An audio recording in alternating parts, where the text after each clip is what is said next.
Olá pessoal, sejam todos bem-vindos ao podcast do Seminário Teológico Jonathan Edwards. Meu nome é William Orlandi e nós vamos finalmente começar o nosso primeiro episódio com conteúdo gratuito e exclusivo para vocês. Vocês já devem ter ouvido o nosso primeiro episódio, o episódio piloto, onde nós conversamos com o diretor do nosso seminário, que é o reverendo Ari Queiroz, e também com o nosso coordenador, o professor Jairo. Bom, se vocês não ouviram ainda, não percam, vejam aí no nosso podcast, no Spotify ou nas redes sociais. Nós colocamos também no YouTube, onde nesse primeiro episódio nós falamos sobre a história do seminário, falamos sobre as disciplinas que nós oferecemos aqui no curso de bacharel e nas nossas pós-graduações em teologia, que são reconhecidas pelo MEC, e também nós falamos algo a respeito de como nós vamos proceder aqui no nosso podcast. Bom, eu falei para vocês lá naquele primeiro episódio que nós iremos ter 4 episódios por mês, né, um por semana, mais ou menos um por semana aí, e nós vamos ter 2 episódios de exegese bíblica, um episódio de resenha e mais um episódio conversando com os professores aqui do nosso seminário. E nós vamos então começar o episódio de hoje com exegese bíblica, tudo bem? E nós vamos depois, como o nosso mês aqui, o mês de abril de 2021 já está avançado, eu estou gravando esse episódio aqui no dia 20 de abril, nós vamos ter apenas então esses episódios de exegese bíblica, e no mês que vem, se Deus assim nos agraciar, nós vamos começar com a programação normalmente que nós planejamos para vocês, com resenhas, com temáticas extremamente importantes e relevantes da teologia e os melhores especialistas no assunto aqui, que são os nossos professores, tudo bem? E nessa nossa modalidade aqui, pessoal, de interpretação bíblica, eu escolhi para nós analisarmos e meditarmos com mais detalhes, né, com mais profundidade, a carta de Paulo aos Efésios. Eu ainda não sei se a gente vai conseguir ver toda a carta aos Efésios, porque a gente vai versículo por versículo, mas se Deus quiser a gente vai avançar bastante nesta carta. Então o meu foco aqui, pessoal, é ensinar a vocês como interpretar as Escrituras, principalmente a partir do texto original. Então, como Efésios e todo o Novo Testamento foi escrito em grego, nós vamos trabalhar bastante com conceitos da gramática grega para vocês. Então, eu tenho em mente, como público primeiro, os nossos alunos, tanto do bacharelado quanto da pós-graduação, especialmente pós-graduação em Novo Testamento, mas das demais também. Mas eu tenho em vista também que não são só os nossos alunos que ouvem, né, esses episódios, então eu vou explicar tintim por tintim para vocês.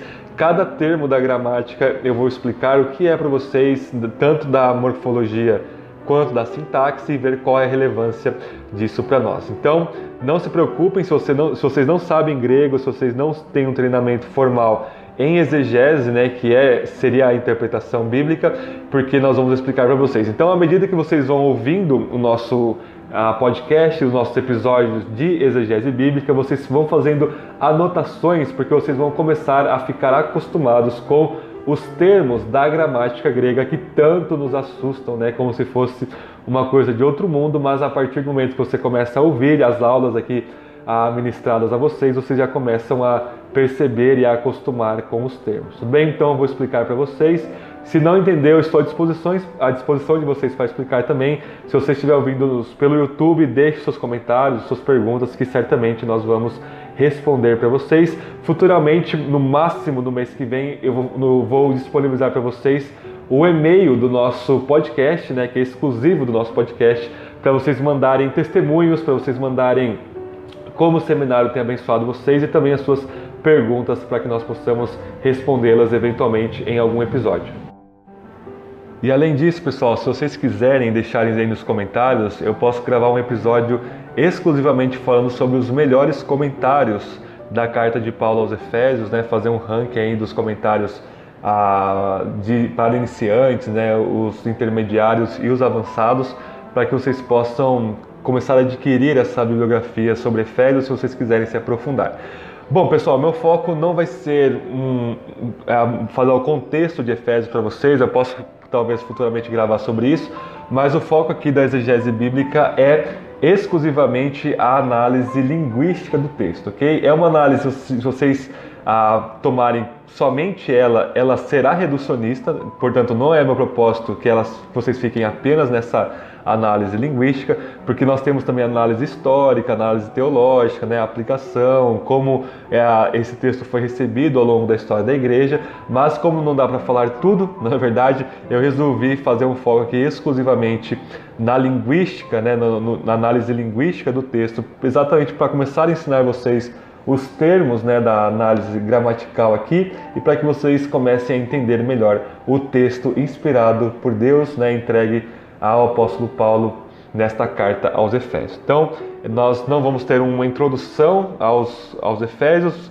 Se você está nos ouvindo e quer ter uma introdução, vocês se matriculem no nosso curso de bacharelado em teologia, que vocês vão ter lá um panorama todinho do Novo Testamento e uma bela introdução à carta aos Efésios. Tudo bem? Então, nosso foco aqui vai ser completa e exclusivamente uma análise linguística do texto. Bom, pessoal, se vocês sabem grego já, vocês vão reparar que eu vou mudar, assim, sem avisar a pronúncia, né, a fonética, do grego moderno para o grego antigo, né, para o grego erasmiano, porque eu não vejo muita relevância em uma língua morta a gente ficar batendo martelo dogmático em questão de pronúncia. Então, eu acho muito mais bonito o grego moderno, então normalmente eu vou ler no grego moderno, mas se você está acompanhando aí com o texto grego aberto, né, se você é um dos nossos alunos, ou se você já sabe e quer acompanhar o texto grego, eu posso fazer leitura na pronúncia antiga, né, para vocês poderem acompanhar melhor aí, talvez vocês estejam mais acostumados com a pronúncia antiga. Ok? Mas via de regra eu vou também usar algumas traduções aqui.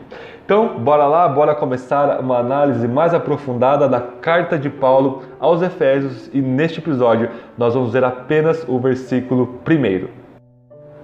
Então, pessoal, vamos começar então Efésios 1:1 e o texto na tradução diz assim: Paulo, apóstolo de Cristo Jesus, pela vontade de Deus, aos santos e fiéis em Cristo Jesus que estão em Éfeso. Então, pessoal, este é o primeiro versículo, na verdade, da carta aos Efésios. É uma das cartas da prisão do apóstolo Paulo, né? Existe algum debate na academia sobre a autoria, mas nós não vamos entrar nesse debate. Nós vamos pressupor já que o apóstolo Paulo é o autor dessa carta, tudo bem? Nós não vamos fazer uma análise, como eu falei para vocês, da autoria ou da data ou essas questões introdutórias. E a primeira expressão aqui no texto grego é Paulos, né, ou Pavlos, e ele é apóstolos Cristo Jesus, né? Pavlos, apóstolos Cristo Jesus. Então, Paulo, apóstolo de Cristo Jesus. A primeira palavra aí, pessoal, que é o nome do apóstolo, né, que é Paulos, na função gramatical ou morfológica desta palavra, ela é um substantivo nominativo singular masculino. Nossa, William, que palavrão é esse, né? Substantivo vocês devem saber o que é, né? Mas o nominativo, né, essa declinação nominativo, normalmente ele se refere ao sujeito da frase, ok? Então aqui no glossário morfossintático do Michael Heiser e do Vicente Setterholm de 2013, eles vão definir o caso nominativo da seguinte forma: o caso que normalmente se refere ao sujeito de um verbo ou substantivo seguindo uma forma do verbo ser ou tornar-se, isto é, um nominativo predicado que renomeia o sujeito. Bom, se você não entendeu nada dessa definição, você escreve ela, tenta entendê-la, ok? Porque nosso tempo aqui é um pouco mais curto do que deveria ser, né? Mas se a gente fosse analisar e explicar cada termo, a gente faria um episódio de 5 horas para cada versículo aqui, na verdade. Mas, pessoal, o nominativo aqui vai designar, então, o sujeito, ok? E a função sintática que nós podemos dizer que é um nome próprio, né? E o nome próprio aqui na estrutura grega geralmente é indeclinável, né? E expressa o nome formal de um elemento substantivo. Bom, o que isso quer dizer? Paulo, ele começa como normalmente se começam as cartas do período helenístico, né? As cartas gregas escritas ali por volta ali da época de Paulo. Então, Paulo ele está seguindo a convenção literária de todas as epístolas de sua época. E qual que é a estrutura, então, introdutória de todas as cartas? Você tem o remetente, né, que é aquele que envia a carta. Você tem os destinatários, que são, né, quem recebe as cartas. E você tem a saudação, né, a saudação inicial da carta. Então, Paulo normalmente segue essa estrutura convencional do gênero literário das cartas. Tudo bem? Então, Paulo marca aqui a primeira palavra do nosso texto, e o texto continua dizendo que ele é um apóstolos Cristo Jesus, né? Que é apóstolo de Cristo Jesus. O termo apóstolos, pessoal, é um apositivo ou um aposto, dependendo de como você traduz aí apósito, né? E o que é um aposto, pessoal? É uma palavra usada para esclarecer ou adicionar significado ou importância de outra palavra ou cláusula. Isso é às vezes chamado, pessoal, aqui na gramática, de epesegese, né? O que é então isso? Está caracterizando Paulo, é um termo que está sobrepondo o próprio nome do apóstolo. E essa palavra apóstolos, ela era muito rara antigamente, né? Na verdade, no grego clássico, ela originalmente era usada para falar dos navios que eram enviados, né, a algumas expedições militares ou para enviar alguma carga nesse sentido. Então ela tem esse sentido de envio, mas ela era usado primariamente, né, para falar sobre esses navios cargueiros ou bélicos, né? Ela é muito rara, né, para falar de uma pessoa no singular no texto, na literatura grega, como alguém sendo o enviado ou emissário de alguém, mas existem alguns casos na literatura grega antiga sobre isso, mas é muito raro. Okay? No texto grego da Septuaginta, no texto alexandrino da LXX, que é a tradução grega do Antigo Testamento, ela aparece apenas em 1 Reis 14:6. Depois vocês deem uma olhada aí em 1 Reis 14:6.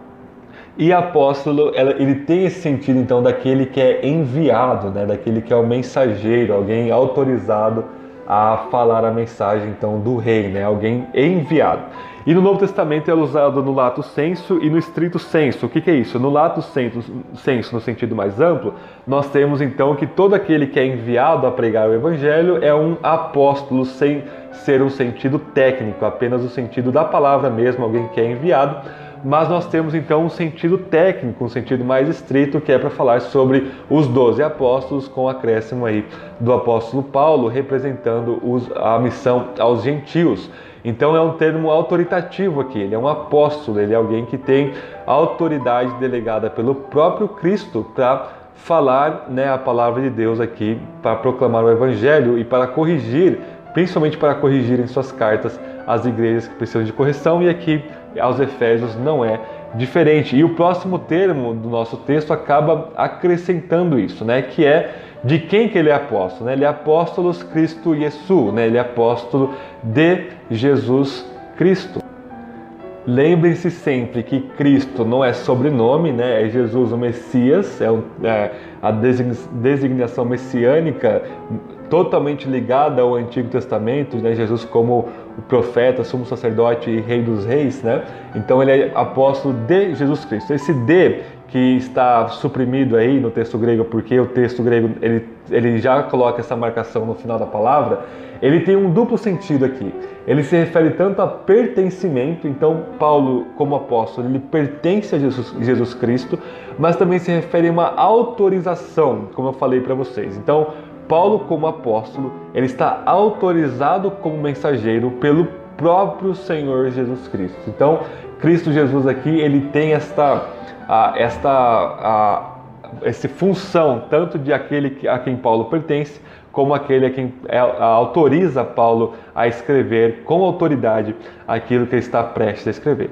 Eu acredito que, pessoal, uma função um pouco mais ampla do que meramente a morfológica e a sintática, uma função já discursiva, Paulo ele começa se identificando como apóstolo exatamente para já dar as credenciais e para que exerça um efeito nos seus leitores efésios de submissão, né? Ele quer que os efésios entendam suas palavras como sendo as palavras do próprio Cristo para eles, porque ele é um apóstolo completamente autorizado pelo próprio Senhor Jesus. Então ele tem esse efeito pesadíssimo, né, de autoridade em prol, né, em benefício aos efésios aqui. Não é uma autoridade abusiva, obviamente, é uma autoridade para o bem eterno e supremo aqui dos efésios. O texto então continua dizendo que Paulo é um apóstolo de Jesus Cristo, né, ou de Cristo Jesus, pela vontade de Deus, né, de atelimatos teu, né? E esse telímatos, né, que é a palavra para vontade, ela tem a função gramatical aqui de ser um substantivo genitivo singular neutro. E o que é um genitivo? Genitivo, pessoal, é o caso que qualifica ou restringe o substantivo por meio de uma caracterização específica, né? O genitivo normalmente marca um substantivo como fonte ou como possuidor de algo, ou se refere ao tipo de relacionamento que o substantivo tem com outro substantivo. E é normalmente expresso em português pela preposição de, ok? Então, através da vontade de Deus, né? Esse da não tem aí porque a vontade de Deus já está no genitivo. O que significa então que Paulo, ele é um apóstolo de Jesus Cristo, né, que pertence e é autorizado por Jesus Cristo por causa da vontade de Deus. A vontade de Deus, então, é a fonte, ela é a causa, então, do apostolado de Paulo. Isso é extremamente importante nós vermos essas nuances, né, esses detalhes minuciosos aqui do texto grego, porque vai começando a dar-nos uma dimensão maior. E lembrando normalmente que normalmente quem vai ouvir o nosso episódio são pastores, são líderes, são professores de escola bíblica, que vão usar todo este conhecimento aqui da nossa interpretação bíblica para traduzir em termos mais fáceis, mais palatáveis e mais práticos para cada igreja local. Isso é que eu tenho em mente aqui, então, pessoal. Então, a função sintática agora dessa expressão, o telímetros, então, ele é um objeto proposicional, né? Ou dependendo como você traduz aí, eu estou pegando direto do inglês aqui, né? E é o substantivo que se relaciona com o significado principal da frase por meio de uma preposição. Que preposição é essa?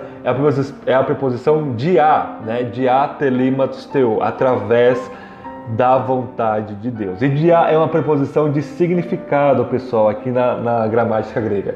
E essa preposição, ela expressa, então, os meios de uma ação. Então, a ação, ou a concretude aqui do apostolado de Paulo, ela se dá exclusivamente pela vontade de Deus, e isso é muito significativo, isso tem um peso semântico muito grande, né? Um peso de efeito muito grande, porque foi a própria vontade de Deus, e não a vontade de Paulo, ou a vontade da igreja, ou a vontade do que quer que seja que conduziu Paulo, que decretou que Paulo fosse apóstolo.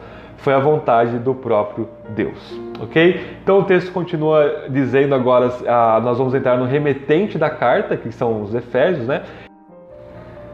E Paulo caracteriza então os seus remetentes, né, os cristãos em Éfeso, como sendo santos e fiéis em Cristo Jesus, né? A palavra santo aqui, a expressão inteira é tois agios, né? Tois ou sim, né? Ou tis aies, tes eu sim, dependendo da fonética que você adota aí, ok? E esse termo santos, pessoal, agios, é um adjetivo dativo plural masculino. O que é um dativo? O dativo, pessoal, nesse caso, ele se refere à pessoa ou coisa para a qual algo é dado ou para quem algo é feito.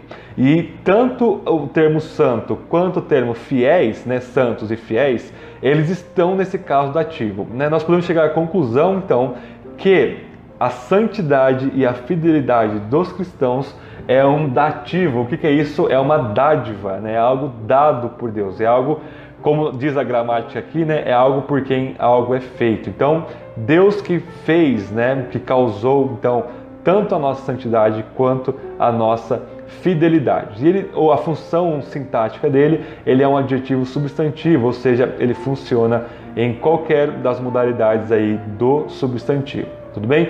E a mesma coisa que se aplica à expressão santos, também se aplica à expressão fiéis, né? Que é o que pistes ou kai pistois, né? Dependendo de novo da sua fonética. E é o mesmo caso, pessoal. Então, santidade, né? Os santos são pessoas que são separadas por Deus, né? Então, Deus separa esses cristãos, Ele separa todos os cristãos, na verdade, para o seu serviço, né? Para a salvação que é em Cristo Jesus, para o Evangelho, enfim.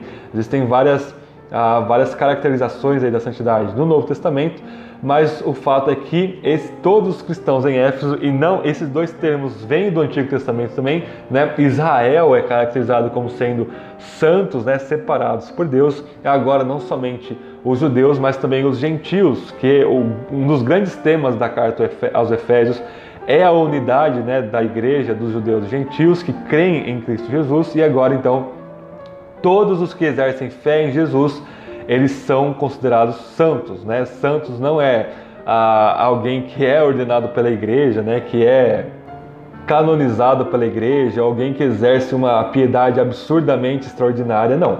Santos são todos aqueles que creem em Jesus Cristo, porque eles são separados já, e já o Espírito Santo já começa a operar a santidade, né, a santificação na vida de todos aqueles que são verdadeiramente cristãos, ok? E a expressão fiéis, pessoal, é a expressão que vem da palavra fé, né? Se vocês se lembrarem em latim, um dos lemas da Reforma, né, que é o sola fide, né, somente a fé, também se perpassa do grego para o latim essa ideia de fé e de fidelidade, ok? Então, fide, né, em latim, é da onde vem a nossa palavra fidelidade, e fide significa fé.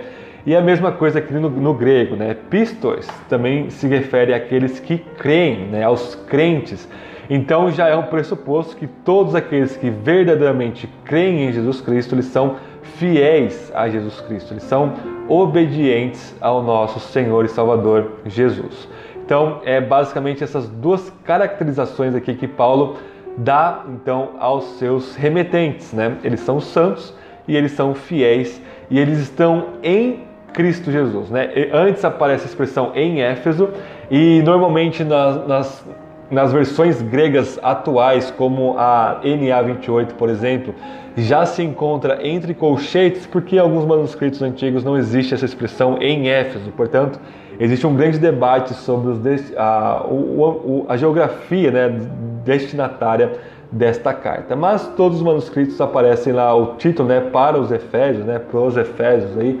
E eu não vou entrar nesses debates aqui em relação a se em Éfeso é original ou não. A gente pode já pressupor que essa carta ou era para os Efésios, o que eu creio que era mesmo, ou era uma carta circular, mas que perpassaria principalmente lá por Éfeso ou pela região de Éfeso ali.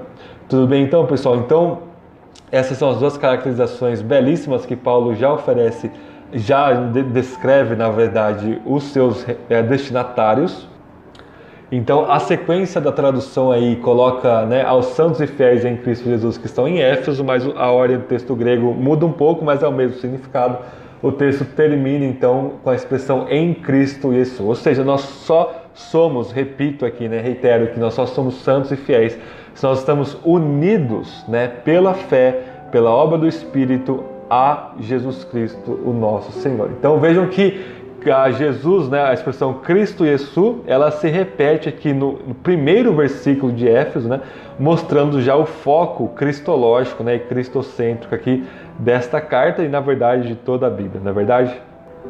E bom, pessoal, como aplicação de todo esse palavreado gramatical que a gente viu aqui, a gente chama isso na linguística de grammatiquez, né?